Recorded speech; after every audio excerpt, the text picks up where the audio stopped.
ආයිබෝවන් tech plus YouTube channel එකට ඔබ සියලු දෙනාම සාදරයෙන් පිළිගන්නවා. අද මම කතා කරන්නේ මේ දවස්වල හැමෝම හොයන V380 Pro 4G dual lens CCTV කැමරාව ගැන. තාමත් ඔයා මගේ YouTube channel එක subscribe කරලා නැත්නම් දැන්ම subscribe කරන්න. අපි යමු වීඩියෝ එකට.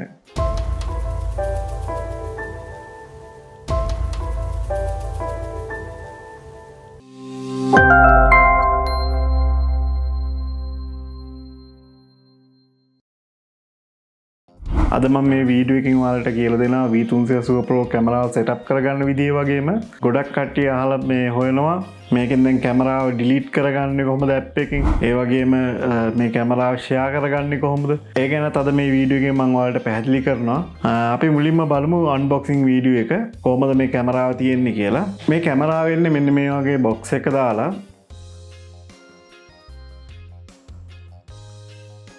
මේ බොක්ස් එකේ මේ සයිඩ් එකෙන් ගාලා තියෙනවා කැමරාවට ලොග් වෙන යූසර් නේම් එකයි පාස්වර්ඩ් එකයි.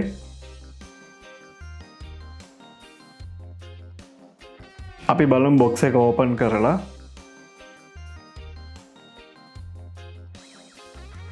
මේක ඕපන් කරපු ගමන් මේ ස්පොන්ජ් එකක් වගේ පොඩි කෑල්ලක් නම් තියෙනවා.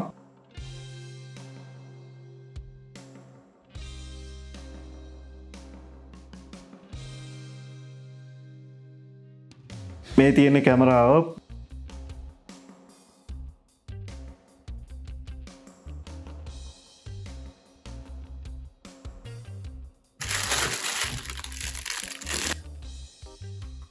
මේ තියෙන්නේ මේකේ පවර් සප්ලයි එක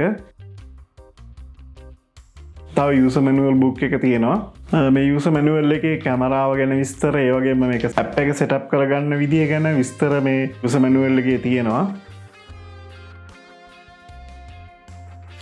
මේ තියෙන්නේ නෙට්වර්ක් වයර් එක සම්බන්ධ කරලා ඒක ගැලවෙනවට තියෙන ආවරණය. තව මේක වෝල් මවුන්ට් කරගන්න රෝල් ප්ලග් 3යි ඇන 3යි එනවා. බලමු අපි කැමරාව ගැන විස්තර ටික.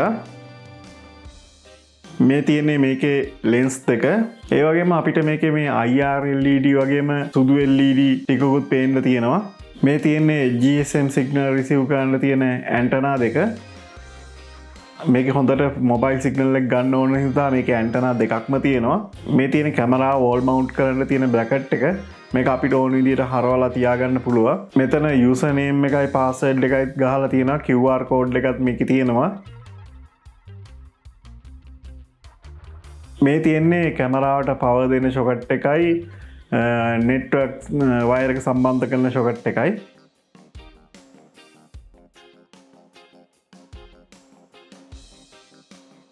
මේ තියෙන්නේ ඔයා කැමරාවට සිම් කාඩ් එකයි මෙමරි කාඩ් එකයි දාන තැන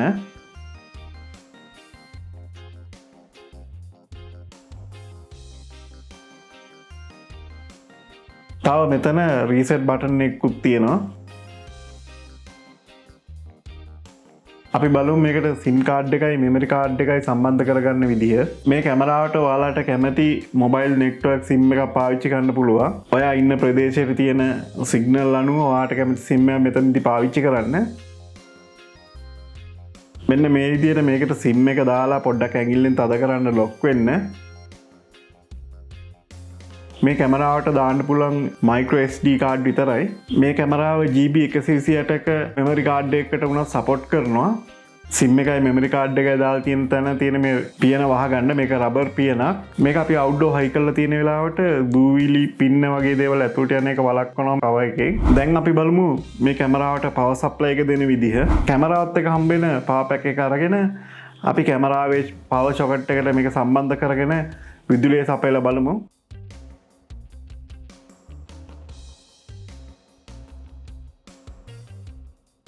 ඒ වගේම කැමරාවට විදුලිය සපයන්න කලින් ඔයා කැමරාව මෙන්න මේ විදිහට අල්ලගන්න. මොකද මේකේ පහළ කොටස ඔන් කරනකොට කැරකෙනවා.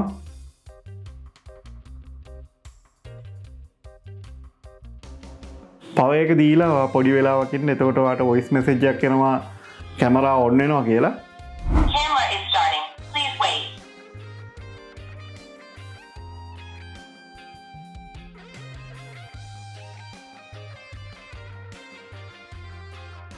අපි දාපු සිම් එක කනෙක්ට් වුණාට පස්සේ මොබයිල් නෙට්වර්ක් කනෙක්ටිං කියලා වොයිස් මෙසේජ් එකකුත් එනවා. Mobile network connecting. මේ වැඩ ඔක්කොම ඉවරනාට පස්සේ අපි බලමු කැමරාවේ මොබයිල් ඇප් එක ඉන්ස්ටෝල් කරගන්න විදිහ. Play Store එකේ හරි Apple Store එකේ හරි V380 Pro කියලා සර්ච් කරන්න. මේ විදිහට V380 Pro 4G කැමරා කියලා මෙහෙම සර්ච් කරගන්න. සර්ච් කරලා පස්සේ ඔයාලට ඇප් එක පෙන්නනවා මෙතන. මේක අපි ඉන්ස්ටෝල් කරගමු. මේක මෙගාබයිට් 168ක වගේ ඇප් එකක්. මේක ඉන්ස්ටෝල් වුණාට පස්සේ අපි මේක ඕපන් කරගමු. ඊළඟට මේ ඇප් එක ඉන්ස්ටෝල් කරගත්තට පස්සේ මෙන්න මේ වගේ ස්ක්‍රීන් එකක් එනවා. මේකේ get started කියන එක අපි මේ ටච් කරමු. එතකොට ඉස්සල්ලාම ඔයාලට මෙතන වගේ රීජන් එක තෝරන්න වෙනවා. මෙතන ආසියා කියලා ඔයා දෙන්න. ඊළඟට ඔයාලට මෙතන ඔයාගේ ඊමේල් ඇඩ්‍රස් එක එන්ටර් කරන්න වෙනවා. මෙතන ඔයා වැඩ කරන ඊමේල් ඇඩ්‍රස් එකක් දෙන්න. ඊළඟට ඔයා next button එක උඩ touch කරන්න.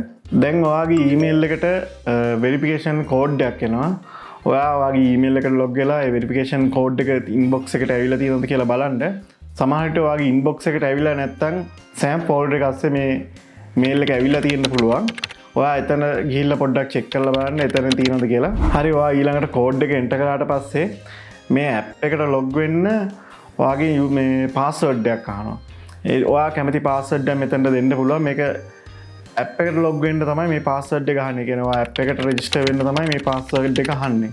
හරි ඔයා දැන් මේ ඇප් එකට ගියාට පස්සේ මෙතන මේ තියෙනවා ඇඩ් කැමරා කියලා එකක්.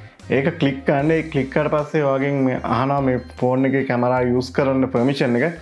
ඒක ඇලෝ කරන්න. ඊට පස්සේ ඔයාගේ කැමරා එකේ තියෙන අර QR කෝඩ් එක මේ ස්කෑන් කරගන්න මෙතනට. ඔයාගේ ස්කෑන් කරගන්න වෙනකොට අනිවාර්යයෙන්ම ඔයාගේ ඩිවයිස් එකට පවර් ඔන් කරලා තියන්න. නැත්නම් මේ වගේ ඔෆ්ලයින් කියලා හිටිනවා. බලමු අපි ආයේ පවර් ඔන් කරලා ඉවරලා මේක ස්කෑන් කරලා. හරි දැන් මේක ඇඩ් වුණා. ඊළඟට මෙතනට ඔයාගේ කැමරාවට නමක් දෙන්න පුළුවන්. හරි දැන් මේක උඩ ටච් කරලා පස්සේ ඔයාට මැසේජ් එකක් කැමරාව සක්සස් ඇඩ් කරා කියලා. එතකොට ඔයාගේ කැමරාවට මේ ඇප් එකෙන් කනෙක්ට් වෙනවා. ඊළඟට ඔයාට මේක දැන් QR එකක් පෙන්නනවා. මේ QR එක තමයි අර කැමරාවේ තියෙන QR එක. ඔයාට කැමති නම් මේක සේව් කරගන්න පුළුවන්. ඒක සේව් කරගන්න වෙන්නේ දැන් සමහරට කැමරාව උඩක හයි කරලා තිබ්බොත් ඔයාට ආපහු කැමරාවේ QR එක ඕන වුණොත් ගන්න වෙන්නේ නැති හින්දා තමයි මේක සේව් කරගන්න කියන්නේ. හරි දැන් ඊළඟට ඔයාලා මේ QR එක සේව් කරගත්තට පස්සේ active device කියලා ඒක උඩ ඔයා ටච් කරන්න. එතකොට ඔයාගේ කැමරා එක ඇක්ටිව් වෙනවා. දැන් ඔයාගේ කැමරාව ඔයාට view කරනවා. ඔයාගේ කැමරා දෙකම මෙතන දැන් ඩිස්ප්ලේ කරන්න ගන්නවා. ඊළඟට බලමු මේ කැමරාවක් දැන් ඔයාගේ ඇප් එකට ඉන්ස්ටෝල් කරගත්තට පස්සේ කොහොමද කැමරාවක් වගේ ෆෝන් එකෙන් ඩිලීට් කරන්න කියලා. මොකද මෙහෙම කැමරාව වගේ ෆෝන් එකෙන් වගේ ඇප් එකෙන් අයින් කරගත්තේ නැත්නම් තව එක්කෙනෙකුට ඒ කැමරාව ආපහු සෙටප් කරගන්න බැරි වෙනවා. මම කියලා දෙන්නම් කොහොමද ඒක ඩිලීට් කරගන්න කියලා. දැන් ඔයා ස්ක්‍රීන් එකේ උඩ ඩොට් තුන ටච් කරන්න. ඒක ටච් කරාට පස්සේ මෙතන ඩිලීට් කියලා එකක් තියෙනවා. ඒක උඩ ටච් කරන්න. ඊට පස්සේ ඔයාගෙන් අහනවා ඩිවයිස් එක ඩිලීට් කරන්නද yes or no ද කියලා. ඒක yes කියන එක දෙන්න. ඊට පස්සේ ඔයා පොඩි ටික් එකක් දාලා කන්ෆර්ම් වෙනවා. ඒකත් දෙන්න. දැන් එතකොට ඔයාගේ ඇප් එකෙන් මේ ඩිවයිස් එක අයින් වෙලා තියෙන්නේ. ඊළඟට ඔයා මෙමරි චිප් එක දාන්න තැන බලන්න එතන රීසෙට් බටන් එක තියෙනවා. ඒක පොඩි වෙලාවක් ඔබාගෙන ඉන්න. එතකොට ඔයාට පුළුවන් කැමරාව රීසෙට් කරන්න. එතකොට ඔයාගේ ඩිවයිස් එක සම්පූර්ණයෙන්ම ඔයාගේ ඇප් එකෙන්ම අයින් වෙලා ඉවරයි. අපි ඊළඟට බලමු මේ කැමරාව කොහොමද ෂෙයා කරන්න කියලා. මෙතන ඔප්ෂන් දෙකක් තියෙනවා. එකක් view only තියෙනවා. ඊළඟට තියෙනවා full control කියලා. අපි view only දුන්නොත් ඊළඟට ඔයාගේ ෂෙයා කරන එක්කෙනාට බලන්න පුළුවන් මේ කැමරාවෙන් බලන්න විතරයි පුළුවන්. ඒකේ තියෙන රෙකෝඩින් මුකුත් ගන්න බෑ. ෆුල් කොන්ට්‍රෝල් එක දුන්නොත් එයාට සම්පූර්ණ කැමරාව හරවන්න පුළුවන්. මේක තියෙන රෙකෝඩින්ස් බලන්න පුළුවන්. හැමදේම කරන්න පුළුවන්. අපි බලමු ඊළඟට කොහොමද මේ කැමරාව ෂෙයා කරගන්නේ කියලා. ෂෙයා කියලා බටන් එක තියෙන ඒක උඩ ටච් කරන්න. ඊළඟට ඔයාට අර කැමති විදිය මොකද්ද බලන්න විතරද ෆුල් කොන්ට්‍රෝල් එකද කියන එක සිලෙක්ට් කරන්න. ඊට පස්සේ ඔයාට මෙන්න මේ වගේ QR එකක් දෙනවා. මේ QR එක ඔයා සේව් කරගන්න ඕනේ. මේක වෝනින් එකකුත් දෙනවා මේක ප්‍රවේශම් කරගන්න කියලා. මේක ඔයා සේව් කරගන්න. ඔයා මේක සේව් කරගත්තට පස්සේ ඔයා මේ ඊළඟට මේ කැමරාව ෂෙයා කරගන්න කැමති එක්කෙනාගේ ෆෝන් එකේ ඇප් එක ඉන්ස්ටෝල් කරලා රෙජිස්ටර් වෙන්න. එතකොට ඔයාට පුළුවන් එයාගේ ඇඩ් කැමරාවල තියෙනකොට මේ QR එක දෙන්න. මේ QR එක දුන්නාට පස්සේ එයාගේ ෆෝන් එකේ මේ කැමරාව ඇඩ් වෙනවා. එයාට ඊට පස්සේ ඔයා දුන්න ඔප්ෂන් එක අනුව එයාට ඒ කැමරාව පාවිච්චි කරන්න පුළුවන්. ඊළඟට ඔයාට කියන්න ඕනේ මේ කැමරාවේ වීඩියෝ ටික රෙකෝඩ් වෙන්නේ මේ මෙමරි චිප් එකේ. NVR එක වගේ වෙන තැනක රෙකෝඩින් වීමක් සිදු වෙන්නේ නැහැ. ඒ හින්දා ඔයාගේ මේ මෙමරි චිප් එක පරිස්සම් කරගන්න ඕනේ. ඒ වගේම මේ නෙට්වර්ක් කේබල් සොකට් එකක් තිබ්බට PoE ඒ කියන්නේ නෙට්වර්ක් වයර් එකම හරහාම විදුලිය සපයන ක්‍රමය මේකට සපෝට් කරන්නේ. මම PoE ගැන වෙනම වීඩියෝ එකක් ඔයාලට ඉදිරියේදී ගේන්න. මෙතන මේ දීලා තියෙන නෙට්වර්ක් කේබල් එකට ඔයාගේ ස්විච් එකට මේ කැමරාව සම්බන්ධ කරොත් මේ කැමරාව ගන්න ඉන්ටර්නෙට් කනෙක්ෂන් එක විතරයි. එතනින් එහාට කැමරාවෙන් NVR එකට වගේ ඩේටා ට්‍රාන්ස්ෆර් වීමක් වෙන්නේ නැහැ. ඒ වගේම මේක විදුලිය නැති වෙලාවට වාට වැඩ කරන්න ඕන නම් සමහරට බැටරි බැංක් එකක් තියාගන්න පුළුවන්. මේ කැමරාවේ තියෙන මේ ගොඩක් පහසුකම් හින්දා තමයි මේ කැමරාව ගොඩක් ජනප්‍රිය. ඒ වගේම මේ කැමරාව ගැන ඔයාලා මොන හරි දන්නවා නම් ඒ ගැනත් කමෙන්ට් කරන්න. මේ කැමරාව ගැන මොන හරි දැනගන්න ඕන නම් එයත් කමෙන්ට් කරන්න. ඒ වගේම මගේ YouTube channel එක තාම subscribe කරලා නැත්නම් subscribe කරන්න. අපි අලුත් වීඩියෝ එකකින් හමු වෙමු. ඔබට සුබ දවසක්.